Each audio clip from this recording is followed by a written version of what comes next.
Welcome into Hitting Hard with Jon Chuckery here on Locked On Sports Atlanta. Today on the show, what could be the Falcons' undoing?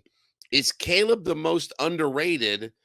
And it's a lot on Elder and Strider, but hopefully they can handle the load. It's all next. It's Hitting Hard with Jon Chuckery, Locked On Sports Atlanta.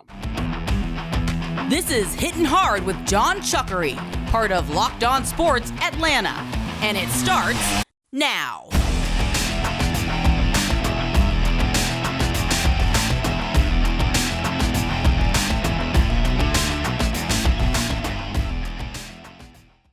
Hitting Hard is brought to you by FanDuel Sportsbook, the official sportsbook of Locked On. Make every moment more.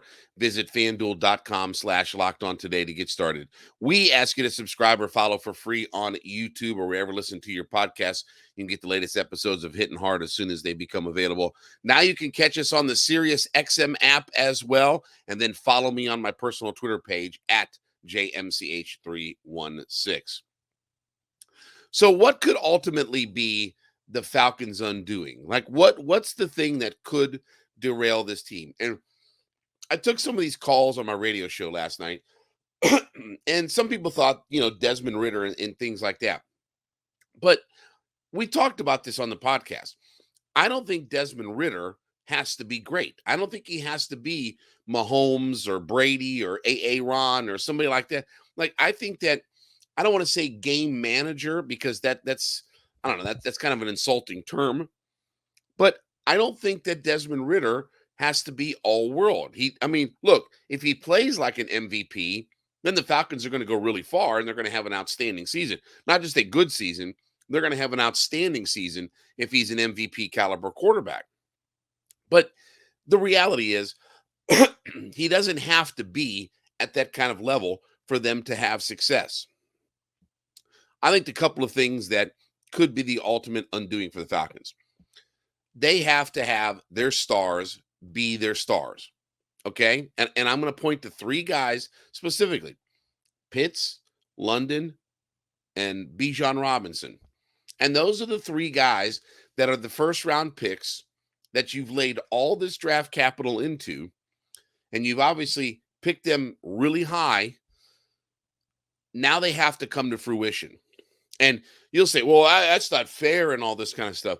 Hey, life isn't fair. We're going to talk about Elder and Strider here in a little bit. Life isn't fair. When you're picked at those positions, 4th for Pitts, 8th for London, 8th for Bijan Robinson, there's a lot of pressure that comes with that to perform and perform quickly.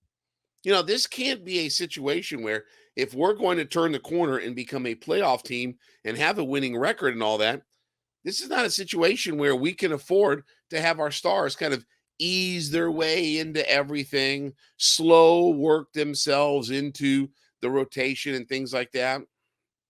We've talked about on this podcast, it's time for Kyle Pitts to be 100 catches, 1,400 yards, and 12 touchdowns. It's time for him to be Travis Kelce. It's time for him to be a true difference maker. Not just, he had 1,026 yards and 2 touchdowns in his rookie year. That was really good. No, it wasn't. Again, they were good numbers, but what's the impact in the game? London had a nice year last year. Okay, I need him to be a dominant player. Well, we're drafting Bijan, and he's going to be part of rotation. I need him to dominate. If those guys aren't great players with the way that we think that they can be, then this thing will go sideways because your stars have to be your stars. And again, Desmond Ridder's a 3rd-round draft pick for a reason. He was picked, as the 2nd quarterback and 3rd round for a reason. They didn't look at him as, okay, I got to invest the number 8 pick in Desmond Ridder. No. Now look, Desmond Ridder has to play well, right? He can't be a turnover machine like Mariota. He can't be just kind of just bumfuzzled out there. He's got to play well. But what the real undoing will be is if their stars don't become their stars. And London isn't a big-time impact player. Pitts is not a big-time. And again, I'm not talking just from a statistical point of view. I'm not just talking about, what their fantasy football numbers are going to be. I'm talking about the idea of true impact in the game, because it's hard for guys like that to always influence a game, right? We talk about this: quarterback, offensive line, defensive line. Those are the places that you can really influence a game. And if we're not investing our high draft capital, our highest of draft capital, into guys that truly influence the game, then those guys are going to have to be statistical monsters. I mean, that's how it works. Even without Tyreek Hill, Mahomes, and Kelsey, you had all those big numbers. We've got to have that out of our players as well.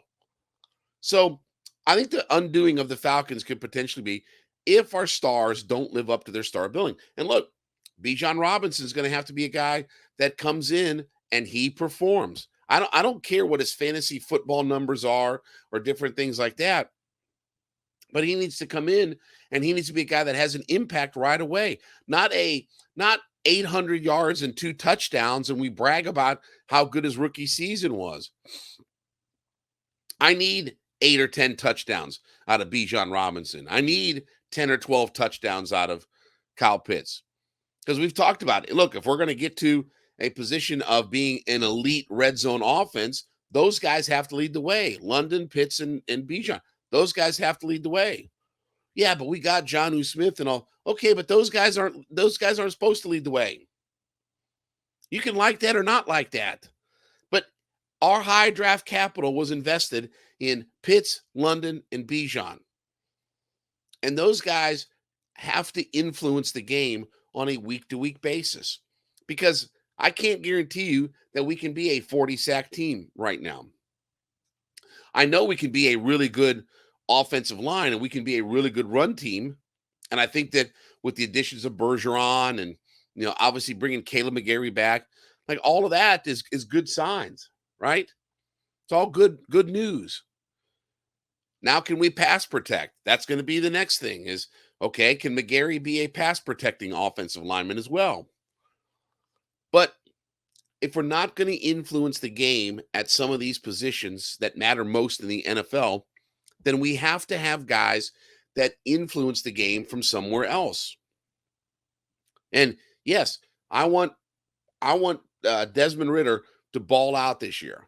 That's only good news for the Falcons.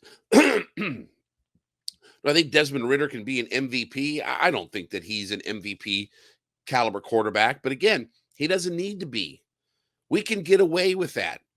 We can get away with an offensive line that maybe doesn't pass block as well. We can get away with a defensive line that, again, I don't think there'll be 21 sacks this year, but could they get to 30? Can we be a 30-sack team?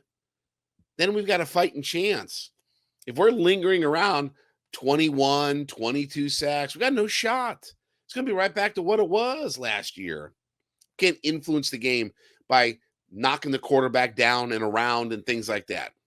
So, again, we need our stars to be our stars. We need our guys that we have the highest of draft capital into to have big breakout years. And yes, part of that is on Desmond Ridder. You have to protect the guy. Again, I didn't draft these guys, but you have to protect Desmond Ridder so he can throw the ball. You have to make accurate throws, so he's got to get the ball to Pitts and London and everything. And then those guys have to catch it, right? Like 3-4 things have to happen before London and Pitts can truly influence a game. But that's the reality of the places that we've drafted those guys. That's the reality of what we have to have out of those players. Again, it may not be fair, but this is the lot in life that we have right now. And it's not a matter of the Falcons haven't drafted good or this, that, and the other. It's a matter of we've got to get those guys to be top-tier talents now. If we're going to turn this thing around, I can't have Kyle Pitts have just an injury-plagued average year, Drake London to have an injury, because I saw that last year. Saw all of that last year. And I think Desmond Ridder can do some good things. 2-2 is better than 5-8, is it not? Even if in the small sample size, it was 2-2. That's still better than 5-8. So again, if our stars are our stars, we'll be in good shape. But if these guys don't if these guys don't become the players that we think that they can become, then that's going to be our undoing because we don't have enough of everything else around it to make it obviously a point where we can rely on our quarterback or our defensive line to go out and win us games. We're still not at that level yet. All right, let's talk about our friends over at Built Bar. Listen, we've got you covered with the best snacks around, whether you want traditional protein bars, whether you want the protein-infused marshmallow puffs. Built Bar's got you covered where they're coming out with a new flavor every single month. I think I saw the latest was peanut butter and jelly. New flavors every single month. But now, here's the great thing about Built Bars is now you have multiple ways to purchase your Built Bars. Go to built.com, go on the website, scroll through all the different flavors that they have, all the different product lines that are available to you, put your order in, and then wait for that order to be delivered. And then you've got your box of Built Bars, voila, and you didn't have to go anywhere. But now you can also go to the pharmacy section of Walmart or to Sam's Club and purchase your Built Bars right off the shelf. So whether you go the brick and mortar route or whether you want to go online, either way, Built Bars have you covered. 130 calories, 4 grams of sugar, 4 net carbs, and a whopping 17 grams of protein in each of the Built Bars. So try them today, whether you go online or whether you go to Walmart or Sam's Club. You can buy your Built Bars now multiple ways, better than ever. So is Kaleb McGary the most underrated player for the Atlanta Falcons? Well, according to Pro Football Focus, they had their list of most underrated players for all 32 teams. Kaleb McGary was selected by the Atlanta Falcons. Here's what they say about McGary. Quote, McGary was another offensive lineman who took a big step forward in 2022, besting his previous career high 64.3 overall grade from 2020 with an 86.6 overall grade last season. That was 4th best among tackles. With a run blocking 91.6 grade, McGary only trailed only Trent Williams in run blocking grade from the tackle position last season, and Atlanta rewarded him with a new 3-year contract this offseason. Now, look, I love McGary, and I wanted to sign him in this, that, and the other. I'll make the case that in some ways that our second team all-pro offensive lineman in Chris Lindstrom is still one of the more underrated guys in the league. I don't think even Falcons fans appreciate how good Chris Lindstrom is. Again, we're talking about a player that was second team all-pro.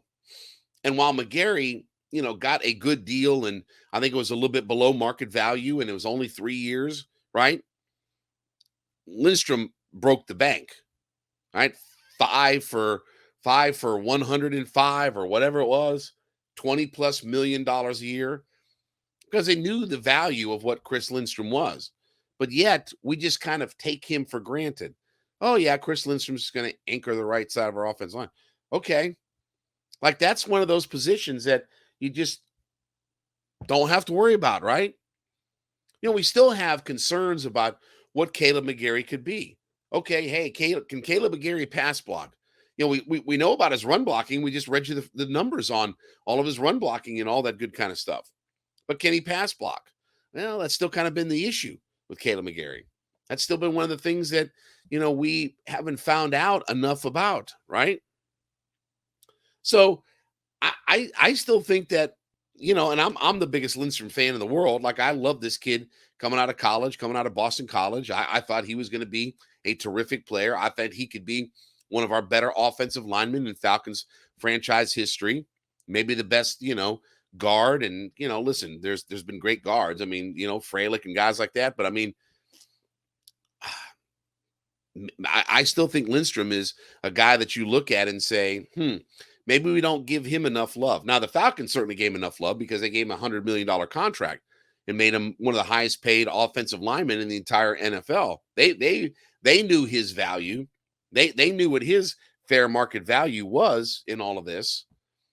But we still don't just kind of talk about him in those kinds of terms. And maybe that's maybe that's what makes him so great, is that we don't have to go out there and talk about him.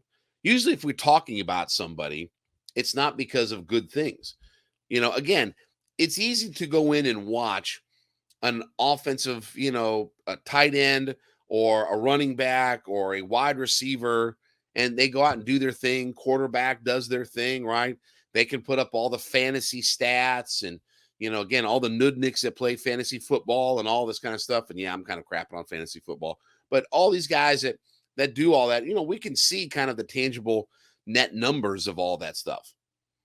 But we don't have a way to just kind of pinpoint, unless we're watching the film of, Lindstrom just bulldozing guys down. And I certainly think that with McGary and with Lindstrom on the right side of our offensive line, this is our real strong point of our football team. Like, this is when we talk about the real strengths and the real difference-making strengths in our football team, it's McGary and Lindstrom on that right-hand side and running behind those two guys. Like, that was a winning formula for us last year. That has proven to be a really good offensive strategy, is to run right behind those two guys. I got frustrated many times last year when we would do some of these running plays where, again, we're sweeping around to the left side, or, we're trying to just cut up through the middle of the field. And I'm like, man, run it behind those two oak trees on the right side there. Run it behind Thor and, any of the Avengers on the right-hand side. Just take your running back and just go, okay, see those two guys there on the right-hand side? Just run right behind them and come off the line and just let them fire off the line and just bulldoze your players, bulldoze the defensive line. So, yes, I can understand why Kaleb McGary is maybe considered the most underrated player for the Atlanta Falcons. But I'll tell you, though, and his bank account is certainly different. I still get maybe Lindstrom. When all is said and done, I still think Chris Lindstrom is one of the more underrated players in the NFL. And again, second team All-Pro and $100 million contract.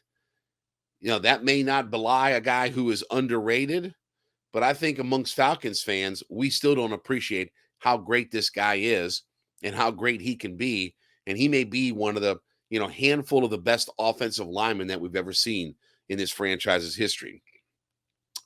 All right, when you listen into Hittin Hard for the first time, make sure that you go in to our comment section on whatever platform that you're listening to and leave us a comment that you are an everyday listener. So if you're one of our everydayers listening in 5 days a week, we want to hear from you, okay? We greatly appreciate the fact that you're an everyday listener. We greatly appreciate the fact that you're following and listening in 5 days a week to the podcast. Obviously, we're a little bit over a year old now and having a blast doing all this, but we do thank you so much for being an everyday listener, and we want you to go into the comment section of whatever platform you're on and let us know that you're an everydayer and you listen in 5 days a week to the show.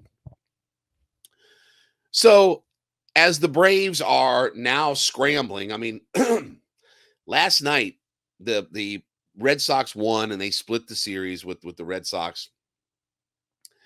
And Dylan Lee got the bullpen start for the game, right? Because now we're facing all these injuries. And last night they had 8 pitchers in that game last night. 8. Ocho. They had to pitch 8 different guys in that game. That's not sustainable. It's not. You can't trot out 7 or 8 guys a night in bullpen games when you need them. And this is why, with Wright down, with Freed down, and those guys not coming back anytime soon, and not having the option of going to Ian Anderson, again, they're still trying to slow work Michael Soroka back into things. They're not going to rush Michael Soroka back up. It's been almost 3 years now that he's made a start at the major league level. They're not going to do all that. So, whether we like this or not, and we talked about fairness in the first segment, Bryce Elder and Spencer Strider are going to have to carry the load.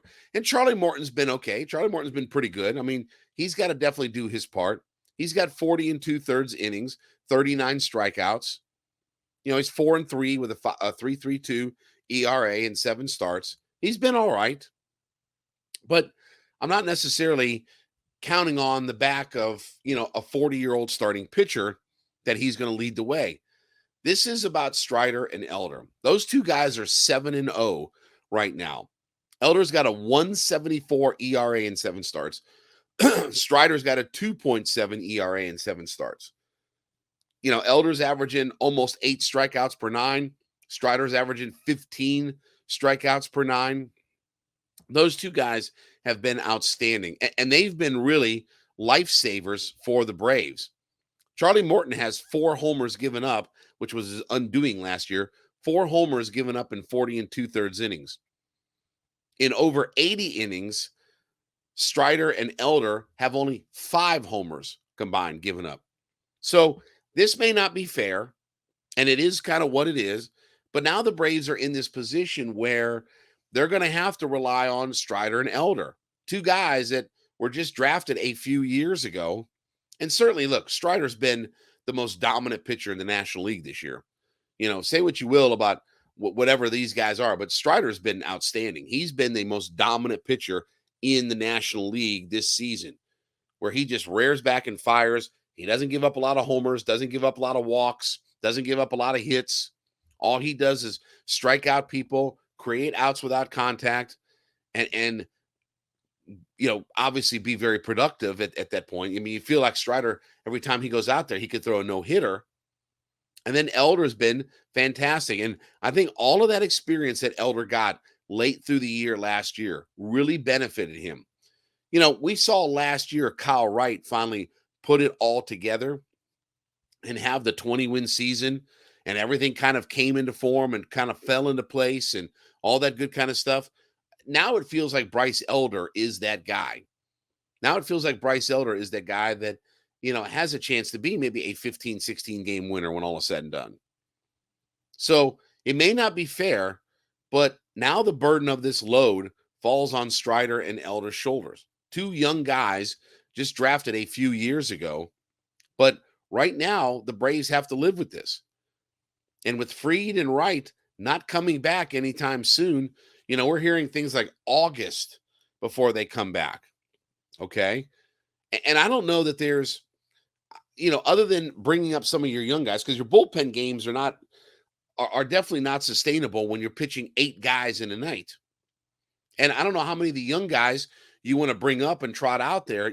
Again, you can bring those guys up, but once you send them back down, they have to be down with the club. I think it was 10 days. They have to stay down in the minors for a little bit. So again, you can't just bring guys up and down willy-nilly on all that. And without the ability to have Ian Anderson to fall back on, without the ability for right now to have Michael Soroka to fall back on, as they continue to just work him and get him innings and build up his stamina and all this good kind of stuff. The worst thing you could do would be to rush Michael Soroka back and just throw him out in a situation where he's just physically not ready to do all of that yet. So this is about Elder and Strider for right now. We've got to ride their backs. And so far, so good with all the results on all of this. And I'll tell you, and I kind of mentioned this the other day to a couple of my coworkers, it's starting to feel like Kyle Wright and Max Fried are just going to have lost seasons. Like they're just going to kind of, everything's just not going to kind of fall into place for Fried, for Kyle Wright. And it's going to be a lost year. We're going to look up, and at the end of the year, you go on Baseball Reference and you look and say, gosh, they only got, a handful of starts, or gosh, they didn't win a whole lot of games, or this, that, and the other. And again, this is not about that Fried and Wright aren't great pitchers and all this good kind of stuff. It's just, when I say just a lost season, it just kind of is like, oh my gosh, we had that kind of season out of those guys. Gosh, I didn't remember that, we didn't really have them available, and, the season just kind of went along. So it's going to fall on Elder and Strider for right now. Yes, Morton is part of the rotation, but I don't know how much you, again, jump on the back of a 40-year-old pitcher at this point, that how much he can carry you. Hopefully he is still staying consistent. Hopefully he can still do some good things. Keep the ball in the ballpark, right? strike guys out. But Elder and Strider look like one of the more dynamic duos of young pitchers coming up through the big leagues. And hopefully that they can sustain this workload that, okay, we're going to trot you guys out once every 5 days, and we need you to ball out. We need you to be dominant. So far, so good. I mean, Strider's been outstanding. Elder's been outstanding. And these guys have done their good work. But unfortunately, we have to have more of that to get through this stretch. And it really is a testament to the fact that the Braves are 7 games up in their division. Like, they've been outstanding. Like, the fact that, again, I said this last night on the radio show, going into last night, the Braves were like a plus 52 or something like that, or plus 64 run differential. The Marlins, who were in second place, were a minus 52. When you're a difference of 116 run differential between first and second place, that's a lot of good work that's being done. And the fact is that the Braves are having an outstanding start to their season, and they need to pile up as many of these wins as they can. If the Marlins and Mets and Phillies aren't going to take advantage of all of this, hey, more power to us. More good things happening to us. But for right now, Elder and Strider have got to really shoulder this load, and that may not be fair. But again, life isn't fair. When injuries happen, guys have to step up, and those two guys have done a magnificent job of stepping up. All right, well, thank you so much for making Hittin' Hard with Jon Chuckery your first listen. Make sure that you go in and leave us a comment in the comment section of whatever platform that you're listening on, and let us know that you're an everyday listener. So we call them our everydayers. We thank you so much for being a part of our community and listening in 5 days a week. You can also follow and subscribe for free on YouTube, wherever you listen to your podcast from. Get the latest episodes of Hittin' Hard as soon as they become available. We're also on the Sirius XM app now, so catch us on that app, and then follow me on my Twitter page at JMCH316. We'll look at the Falcons' schedule tomorrow. This has been Hittin' Hard with Jon Chuckery, Locked on Sports Atlanta.